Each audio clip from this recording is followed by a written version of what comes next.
لبيك اللهم لبيك لبيك لا شريك لك لبيك إن الحمد والنعمة لك والملك لا شريك. حج کس کو کہتے ہیں؟ اس کا لغوی معنی ارادہ کرنا اور اصطلاحی معنی ہے مخصوص لباس، مخصوص ایام اور مخصوص جگہ پہ قیام کا نام حج ہے. یہ تین چیزیں بیچ میں. مخصوص لباس وہ احرام والا، مخصوص ایام 8 ذوالحجہ سے 12 ذوالحجہ تک، اور مخصوص مقام میں قیام کا نام حج ہے. اور وہ مخصوص مقام بیت اللہ ہے، منا ہے، عرفات ہے، مزدلفہ ہے. یہ مخصوص مقام، یہ تینوں کا ہونا ضروری ہے. تو آج ہم نے جو سماعت کرنا ہے وہ حج کی بڑی ضروری چیزیں ہیں. میں سمجھتا ہوں جس کے بغیر سنے بغیر سمجھے بغیر پڑھے بغیر انسان حج صحیح کر سکتا ہی نہیں ہے. حج کے 3 فرض ہیں، 3 بڑے ضروری ہیں، اور ان میں سے ایک بھی رہ گیا حج نہیں ہوگا. پہلا فرض ہے احرام. حج میں احرام ہوگا، لباس نہیں ہوگا. حج میں 2 چادریں پہنی ہوں گی آدمی نے، اور عورت نے لباس کے ساتھ سقاف پہنا ہوگا. اور دوسرا فرض ہے قیام عرفات. عرفات میں ٹھہرنا، اس میں ٹھہرے بغیر حج نہیں ہوگا. اور تیسرا فرض ہے طواف زیارت. یہ 3 فرض ہیں حج کے، ان کے بغیر حج نہیں ہوگا. چکر تو ہوگا، سیر تو ہوگی، آنا جانا تو ہوگا، لیکن حج نہیں ہوگا. جس ذات نے حج فرض کیا ہے اس ذات نے یہ حج کے ارکان کو فرض قرار دیا. طواف کی 3 قسمیں ہیں، یہ بھی بڑی اچھی طرح ذہن میں رکھنی ہے. 3 قسمیں ہیں. ایک کا نام ہے طواف قدوم، ایک کا نام ہے طواف زیارت، ایک کا نام ہے طواف وداع الوداع. طواف قدوم وہ ہوتا ہے جو 8 ذوالحجہ سے پہلے انسان کر لیتا ہے. یہ تینوں طواف جو ہے اس میں احرام کا ہونا ضروری نہیں ہے، یہ بھی یاد رکھ لینا. ان تینوں طوافوں میں احرام کا ہونا ضروری نہیں ہے. اگر باندھ بھی لے تو کوئی حرج نہیں ہے. کہ طواف قدوم جو ہوتا ہے وہ حج سے پہلے ہوتا ہے.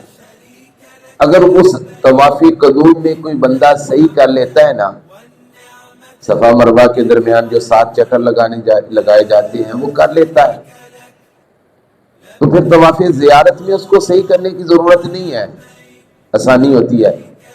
کیونکہ طواف زیارت میں رش زیادہ ہوتا ہے، مشکلات ہوتی ہیں. تو پہلے کرنے والا صحیح کر لے تو پھر وہ طواف زیارت کر کے فارغ ہو جائے تو وہ فارغ ہو جاتا ہے. تو اگر وہ طواف قدوم میں صرف طواف ہی کرتا ہے، صحیح نہیں کرتا، طواف زیارت میں صحیح کرنا اس کے لیے لازمی، تو وہ رش بڑا ہے، کرنی پڑے گی. پھر بھی اس کی منازل ہیں 3، سطح زمین کے اوپر، تہہ خانے میں سطح زمین کے اوپر، اور اوپر 3 جگہ بنی ہوئی ہیں جہاں صحیح کرتے ہیں لوگ. تو وہ پھر آپ کو طواف زیارت کے ساتھ کرنی پڑے گی. تو تیسرا طواف ہے طواف الوداع. جب ہم واپس آنا ہوتا ہے تو بڑے بجھے دل سے اور آنکھوں کی نمی سے اور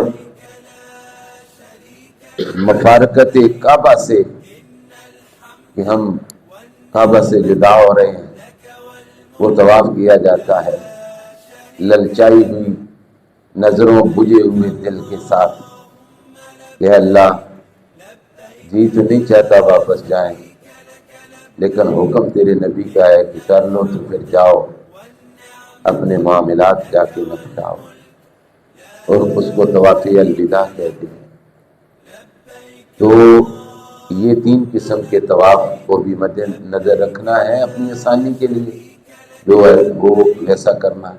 بلکہ طواف زیارت میں تو یہ بتایا گیا اگر کسی بندے نے طواف زیارت نہیں نہ کیا، چھوڑ دیا، تو میں پڑھ رہا تھا کہ وہ ساری زندگی حقوق زوجیت نہ ادا کرے جب تک طواف زیارت نہ کرے، طواف زیارت کرے تو پھر یہ ان کو ادا کرے۔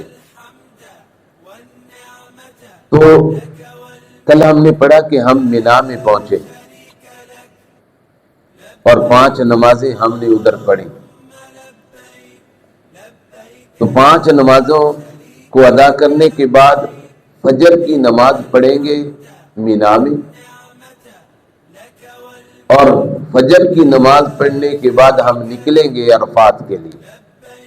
اصول تو یہ ہے، سنت یہ ہے، حکم یہ ہے، لیکن رش کی مجبوری کی وجہ سے چونکہ لاکھوں لوگ ہیں تو ان کو 8 اور 9 ذوالحجہ کی جو درمیانی رات ہے نا، اس کو عرفات میں پہنچا دیا جاتا ہے، رات کے وقت پہنچا دیا جاتا ہے، یعنی صبح 9 ذوالحجہ ہونی ہے تو اس کی رات کو ہمیں عرفات میں پہنچا دیا جاتا ہے۔ ہمارے جو معلم ہیں وہ ہمیں بتاتے ہیں کہ آپ کا یہ خیمہ لگا ہوا ہے یا یہ آپ کا تمبو وغیرہ لگا ہوا ہے، اس کے سائے میں آپ بیٹھ جائیں۔ تو اب جب ہم ادھر پہنچ جائیں، فجر کی نماز ظاہر ہے پھر ادھر ہی پڑھی جائے گی، فجر کی نماز پڑھیں تو عرفات کے میدان میں جب بھی فراغت ہو تلبیہ کا زیادہ ذکر کریں، لبیک اللہم لبیک لا شریک لک لبیک ان الحمد والنعمت لک والملک لا شریک لک، یہ تلبیہ ہے، اس کو زیادہ سے زیادہ پڑھیں، زیادہ سے زیادہ پڑھیں، کہ اس وقت جو انسان کی حالت ہے نا، گدلا سا لباس ہے، بکھرے ہوئے بال ہیں، گرد و غبار سے اٹا ہوا جسم ہے، حضور پاک علیہ السلام نے فرمایا درویشی کے ساری صفات اس میں پائی جا رہی ہیں کہ بندے اب جو مانگے گا اللہ تمہیں عطا کرتا جائے گا،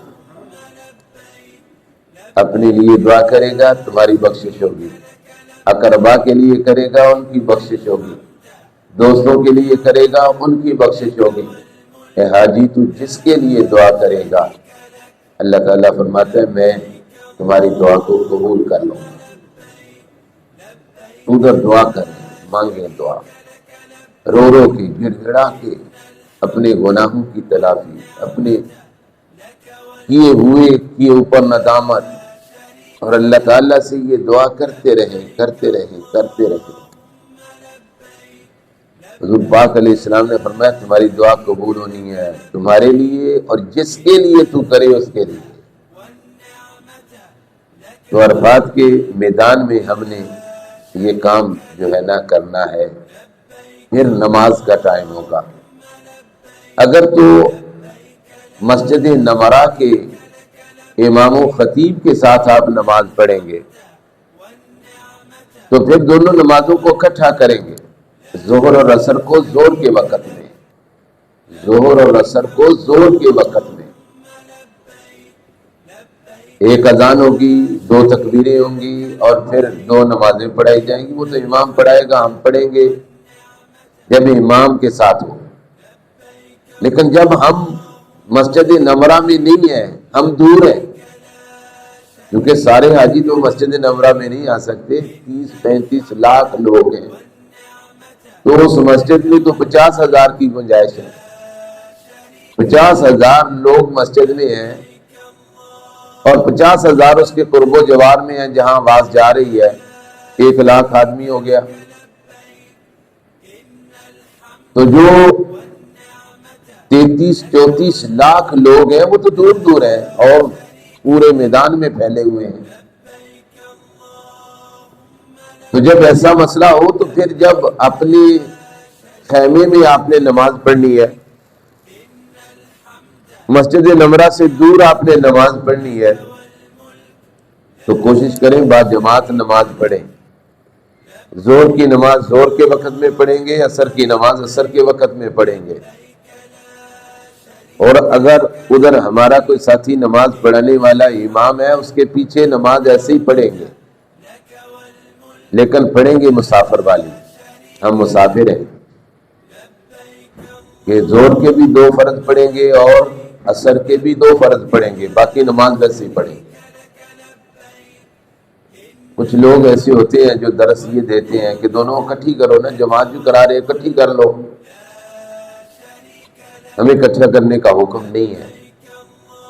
امام کے ساتھ نمرہ کی مسجد کے امام کے ساتھ اکٹھے کریں گے، ویسے علیحدہ علیحدہ 2 نمازیں پڑھیں گے، اور سنن اور نوافل ویسے ہی پڑھیں گے جیسے ہم پڑھتے ہیں، اس میں صرف فرض ہی نہیں ہے۔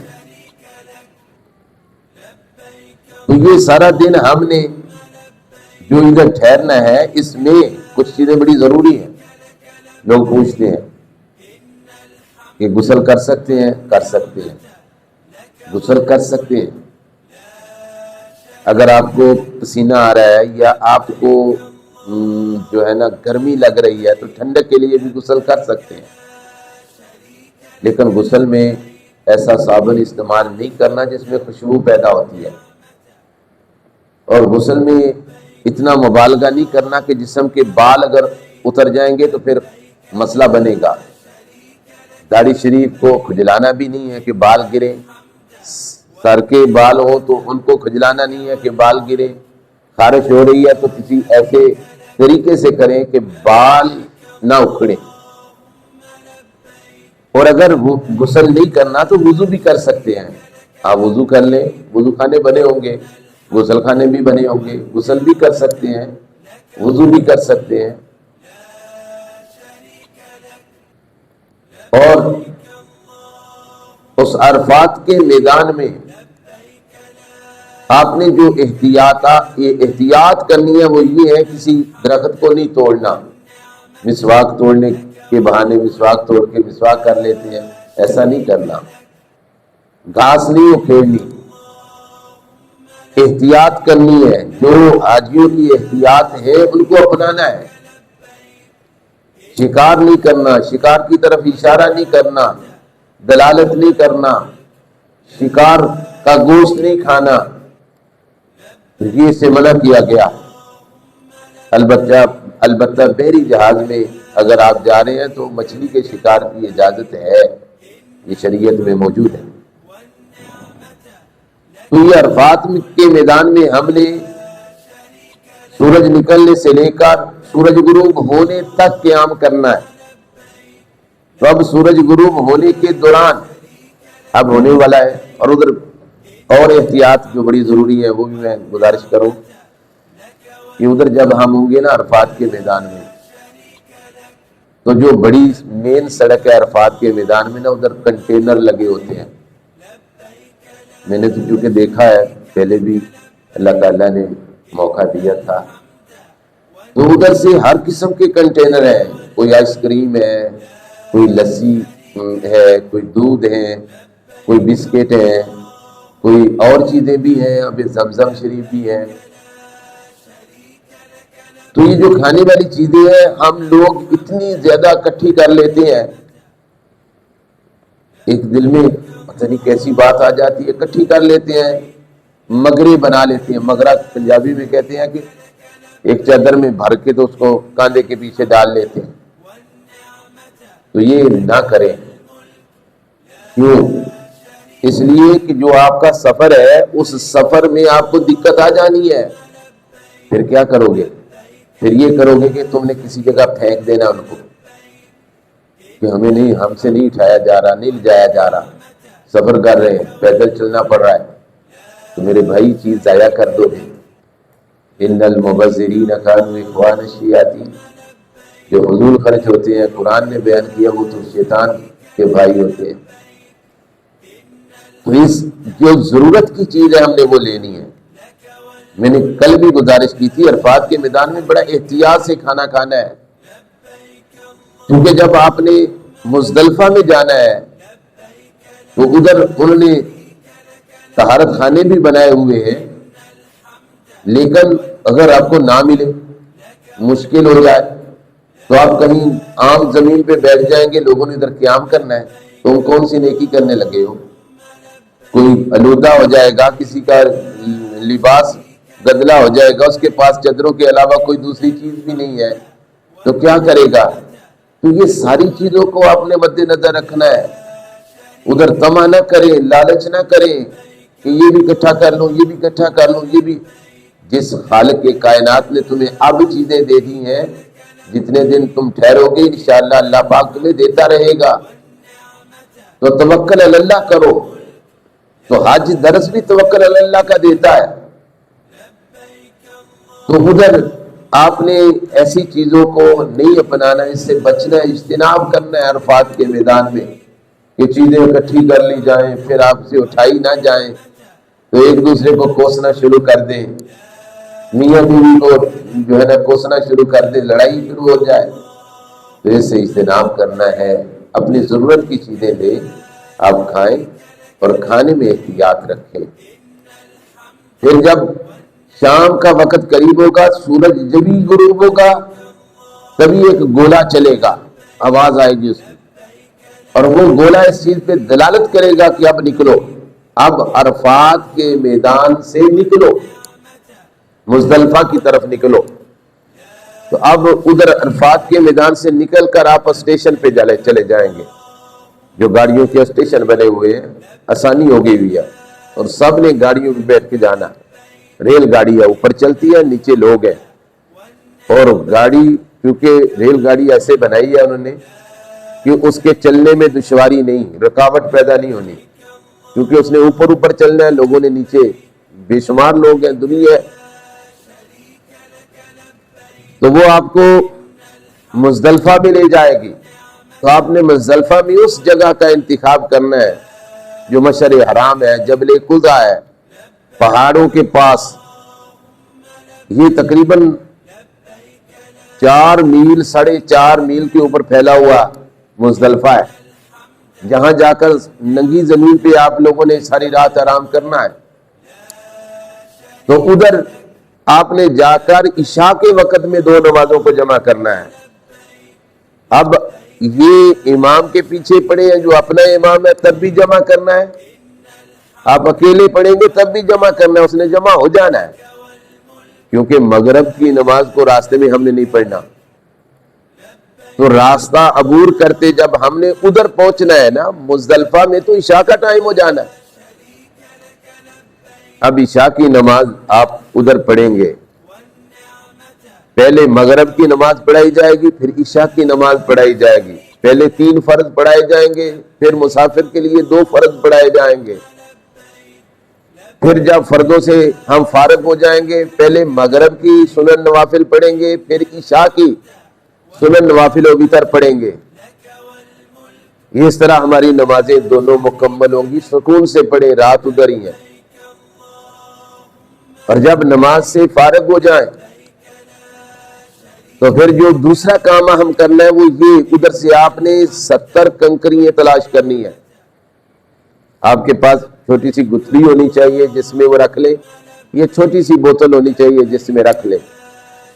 وہ 70 کنکریاں کیوں ضروری ہے؟ وہ اس لیے ضروری ہے کہ آپ نے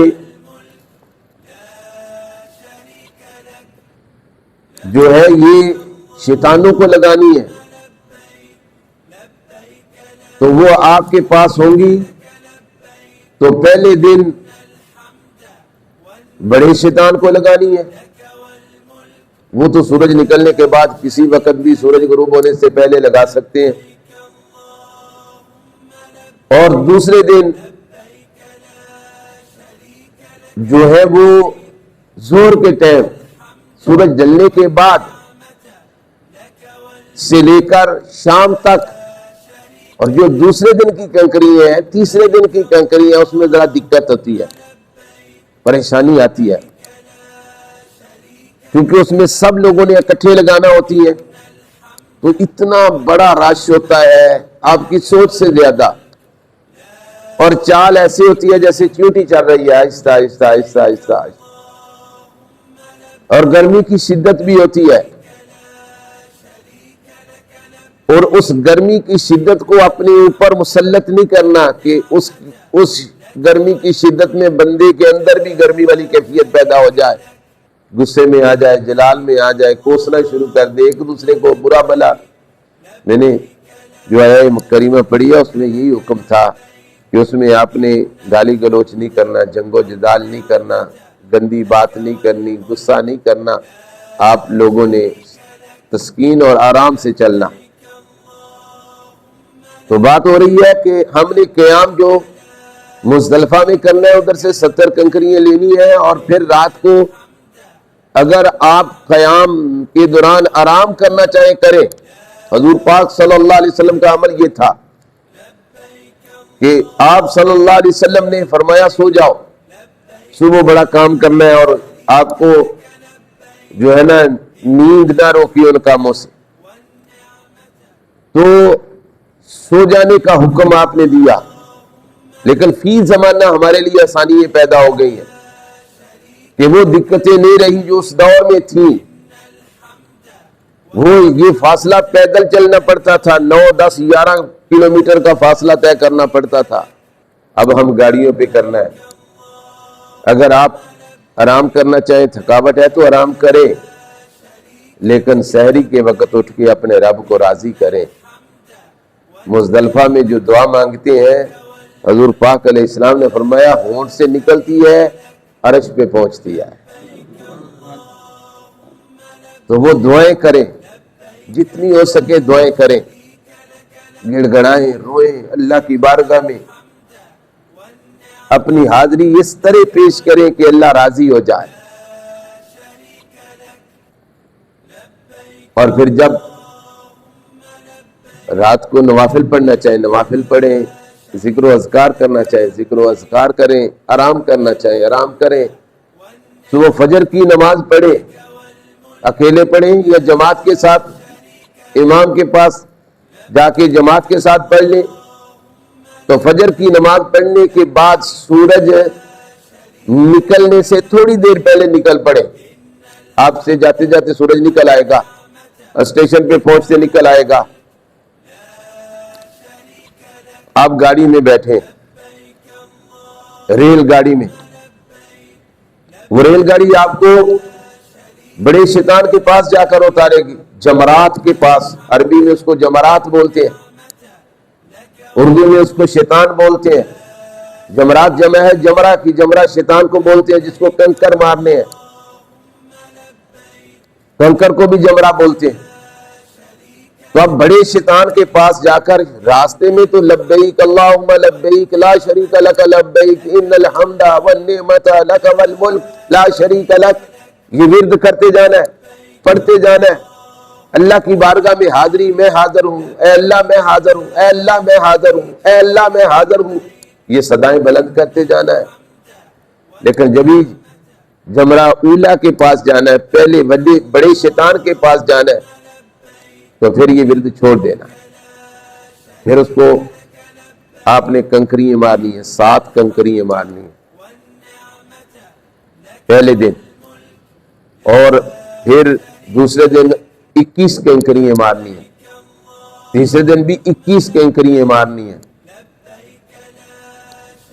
تو یہ جب آپ جمع کریں گے تو ایک دن کی ہم نے احتیاطاً 21 کنکریاں زیادہ لی ہوئی ہیں کہ اگر ہم 12 تاریخ کو کسی وجہ سے واپس نہ جا سکے مکہ میں، تو ہم پھر 13 تاریخ کو بھی کنکریاں ماریں گے شیطانوں کو، پھر واپس ہوں گے۔ وہ احتیاطاً ہم نے 21 کنکریاں زیادہ لی ہوئی ہیں، تب میں نے 70 بولی تھی، اور اگر 12 تاریخ کو آ جائے تو وہ شیطان کے پاس 21 کنکریاں پھینک آئیں اور چلے آئیں اپنی منزل کی طرف۔ لیکن جب آپ نے شیطان کو کنکریاں مار لینی ہے، بڑے شیطان کو، تو پھر آپ نے قربانی کی طرف بڑھنا ہے، تلاش کرنا ہے ہماری قربانی کب ہونی ہے، ٹائم کیا ہے ہمارے پاس، جو ہمیں ٹائم ملا ہوا ہے اس ٹائم کا انتظار کرنا ہے، اور آہستہ آہستہ حرم کعبہ کی طرف بھی آنا ہے، کیونکہ ادھر سے پیدل آنا پڑے گا، پیدل کے علاوہ کوئی ذریعہ نہیں ادھر۔ یہ تقریباً 3-3.5 کلومیٹر کا فاصلہ ہے جو ہم نے پیدل کرنا ہے۔ تو وہ ایک حرم کعبہ کے پاس سرنگ آنی ہے، سرنگ کے نیچے سے بیچ میں ہم نے سیدھا حرم کعبہ کی طرف آنا ہے۔ تو جب قربانی ہو جائے گی تو پھر اس کے بعد ہم نے حجامت بنوانی ہے۔ حضور پاک علیہ الصلوۃ والسلام نے فرمایا قصر کرواؤ یا حلق کرواؤ، اور یہ بات دیکھو کیسی ہے، کیسی ایک ایک چیز جو ہے نا نکالی ہے حضور کے عمل سے علماء نے، مجتہدین نے۔ حضور پاک علیہ الصلوۃ والسلام نے قصر کروانے کے والوں کے لیے ایک دفعہ دعا کی ہے، قصر کہتے ہیں چھوٹے چھوٹے موٹی مشین لگوا لینا، اور حلق کروانے کے لیے 3 دفعہ آپ نے دعا کی ہے۔ فرمایا ایسے ہی سمجھو، مجتہدین کہتے ہیں ایسے ہی سمجھو کہ جب بال سارے اتار دیے، گناہ سارے ختم کر دیے، اے اللہ صاف کر دیے، بال اتار دیے، اللہ تعالیٰ نے فرمایا جاؤ ہم نے گناہ بھی صاف کر دیے۔ تو یہ حلق کروانے کے بعد پھر آپ احرام سے نکلیں گے۔ احرام سے نکلنے کے بعد آپ لباس میں آئیں گے، پھر آپ لباس میں آ کر طواف زیارت کریں گے۔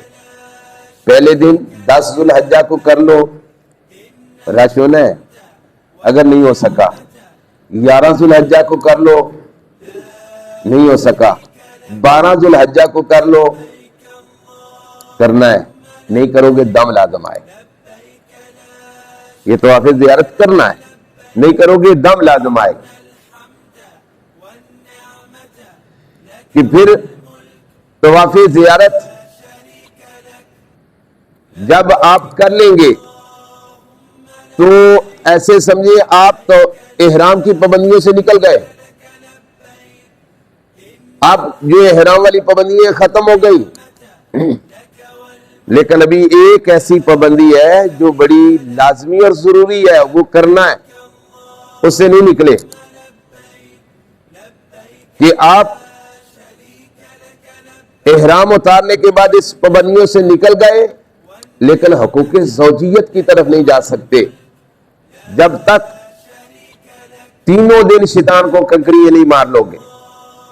12 ذو الحجہ کے بعد پھر اس پابندی سے بھی نکل جاؤ گے، اور ان دنوں میں دن کو تو حرم میں آ سکتے ہیں لیکن رات کو مینا میں جا کر قیام کرنا ہے۔ 9 ذو الحجہ نہ 10 ذو الحجہ کی رات کو تو مزدلفہ میں ہونا ہے، 11 ذو الحجہ کی رات کو مینا میں، 12 ذو الحجہ کی رات کو مینا میں، یہ مینا میں قیام کرنا ہے۔ اس کے میدان میں کر لو، خیمے میں کر لو، جہاں جی چاہے کر لو، رات ادھر گزارنی ہے آپ نے۔ اور جب 12 تاریخ کو کنکریاں مار لیں گے پھر رات بھی نہیں ادھر گزاریں گے، آپ بلڈنگ میں آ جائیں، قیام آ کے بلڈنگ میں کریں، پھر حرم میں رہیں، کعبے میں رہیں، جہاں جی چاہے پھر رہیں۔ تو یہ ہم نے جب پہلے دن کے معاملات 10 ذو الحجہ کے پورے کر لیے، آپ اپنی بلڈنگ میں جا سکتے ہیں، کوئی ضروری چیزیں، ہاں یہ باتیں بھی بڑی ضروری ہیں کہ جب آپ نے مینا کے لیے نکلنا ہے تو کوئی ضروری چیزیں اپنے ساتھ رکھیں، ایک لباس زائد رکھیں، کیونکہ جو آپ نے جب احرام سے نکلنا ہے پھر اس کو پہن لینا، اور اپنی کرنسی کو کچھ نہ کچھ ساتھ رکھیں، ادھر کھانے پینے کی ضرورت محسوس ہو تو کھا لینا، اپنے ضروری کاغذات اپنے پاس رکھیں، مشکل پیدا ہو جائے تو پھر آسانی ہوگی۔ کچھ اپنی بلڈنگ کے کارڈ اپنے پاس رکھیں، کسی جگہ گم ہو گئے تو دکھا کے ٹیلی فون کروا لینا۔ تو یہ بڑی اہم چیزیں اور ضروری چیزیں ہیں یہ جو ہم نے مینا میں ساتھ لے کے جانی ہے، مختصر چیز، زیادہ نہیں۔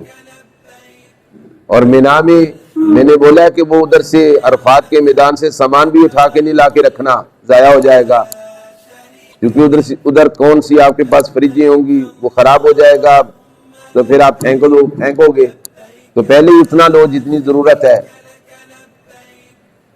اب 11 ذو الحجہ کو رات مینا میں گزارنے کے بعد، سورج جلنے کے بعد تینوں شیطانوں کو کنکریاں مارنی ہے۔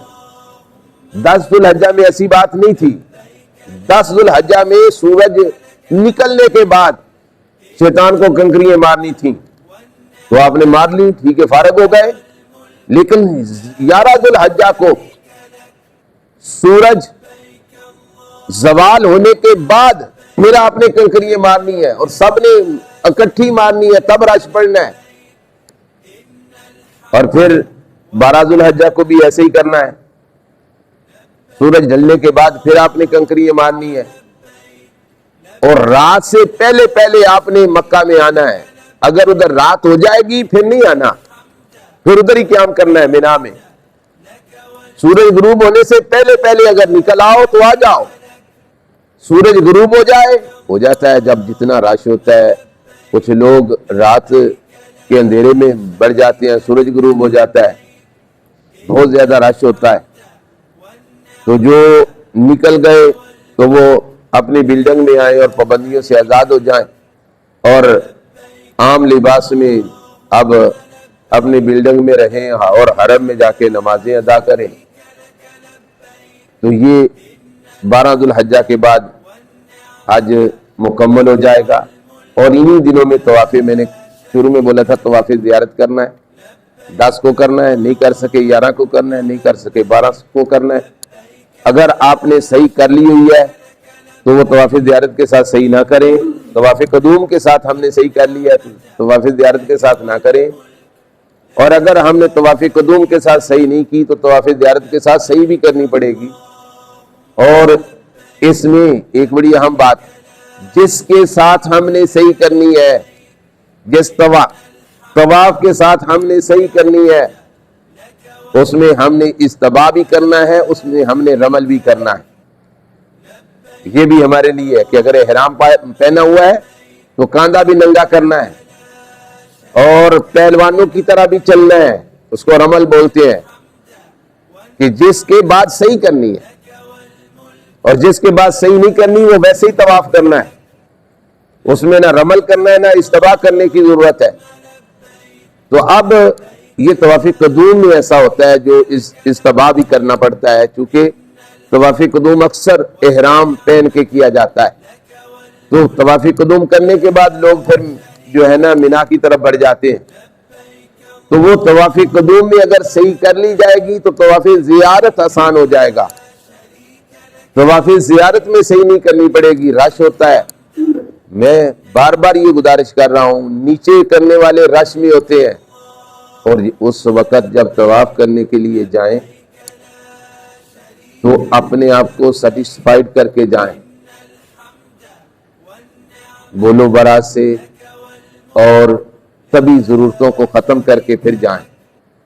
میں نے دیکھا کچھ ضعیف اور بوڑھے بے احتیاطی میں وہ مطاف میں بھی وہ لوگ براز کر دیتے ہیں، خادمین ان کو مارتے تو نہیں، کچھ کہتے تو نہیں، لیکن لوگوں کے لیے دقت ہوتی ہے، لباس لوگوں کے خراب اور گندے ہو جائیں۔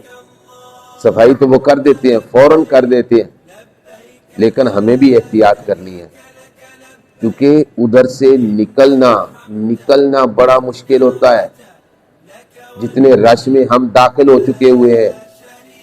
طواف زیارت جو کیا جاتا ہے وہ ایسے ہی ہے جیسے ایک جو کی چال چلا جاتا ہے، آہستہ آہستہ آہستہ آہستہ۔ اگر عام طواف تم آدھے گھنٹے میں کرتے تھے، 20 منٹوں میں کرتے تھے، یہ طواف ہو سکتا ہے 3 گھنٹوں کا ہو جائے، 2 گھنٹوں کا ہو جائے. میں رش کی وجہ سے کہہ رہا ہوں نیچے، اور اگر اوپر کیا جائے تو 2-2 3-3 میل کا تو ایک چکر بنتا ہے. جو سب سے اوپر ہم چھت پہ کرتے ہیں تو وہ تو ہے ہی بہت لمبا سلسلہ، لیکن رش ادھر بھی ہوتا ہے، ادھر سفر بھی لمبا اور رش بھی زیادہ.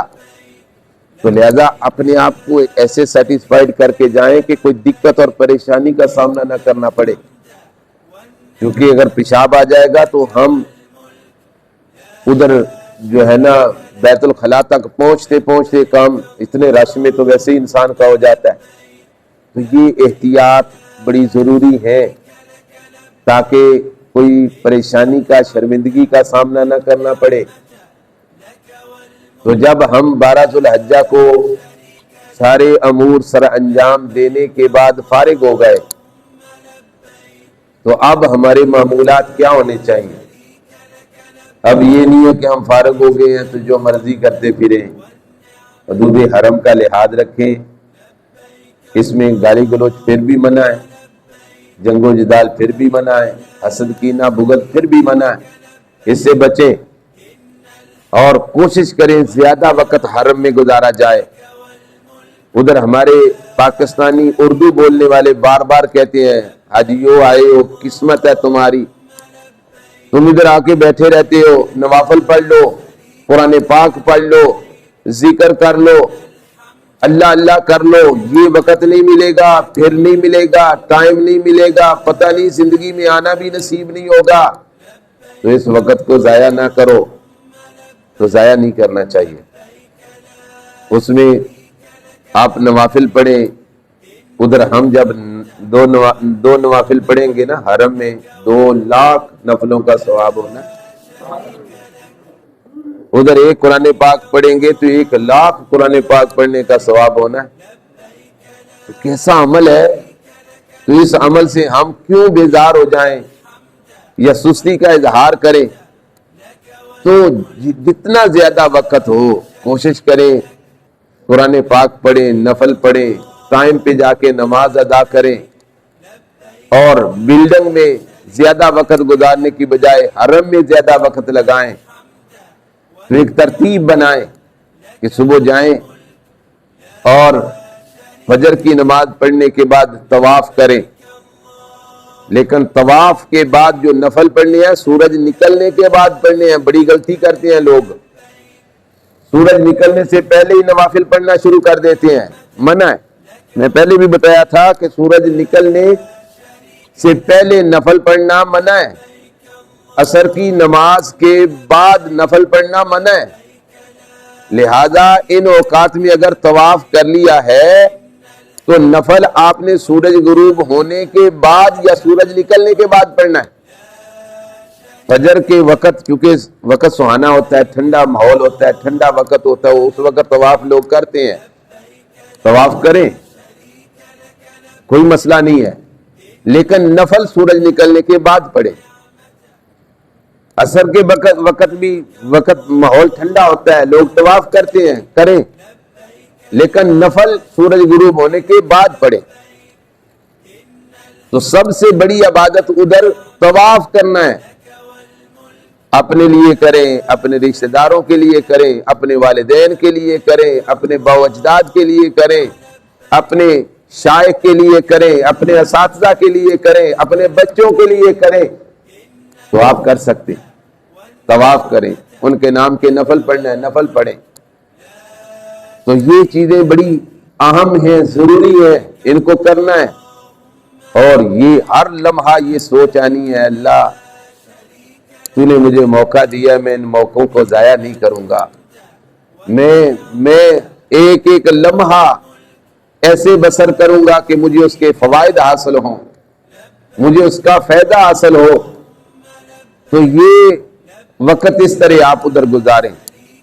اگر حج کرنے کے بعد تمہیں کوئی موقع ملے، حج کے بعد ایسے مواقع مل جاتے ہیں کہ تمہارا کوئی عزیز آ جائے، کوئی رشتہ دار آ جائے، کوئی واقف مل جائے، یا 2-3 ساتھی اکٹھے ہو کے پروگرام بنا لیں کہ چلو ہم مسجد نبوی شریف میں حاضری دے کے آتے ہیں تو جا سکتے ہیں. اس موقع کو ضائع نہ کرنا, پھر جائیں. پھر ایسا ہی ہو جائے گا حج کیا ہے تو حج کی قبولیت کی مہر مدینہ شریف سے لگوا کے آتے ہیں, تو پھر ادھر جائیں. اگر آپ پہلے بھی گئے تھے ٹھیک ہے, اس شاخ کا تو جی چاہتا ہے, انشاءاللہ کل مدینہ شریف کی بات ہوگی اور کریں گے. اس شاخ کا تو جی چاہتا ہے کہ حضور کی بارگاہ کی بار بار حاضری ہو جائے. اگر آپ کو موقع مل جائے حرم میں, کوئی دوست ایسے مل جائیں, کوئی ساتھی ایسے مل جائیں, کوئی عزیز ایسا آ جائے جو کہے کہ میں تو جا رہا ہوں مدینہ شریف اور آنا بھی ہے, میرے ساتھ چلے جاؤ, تو جا سکتے ہو.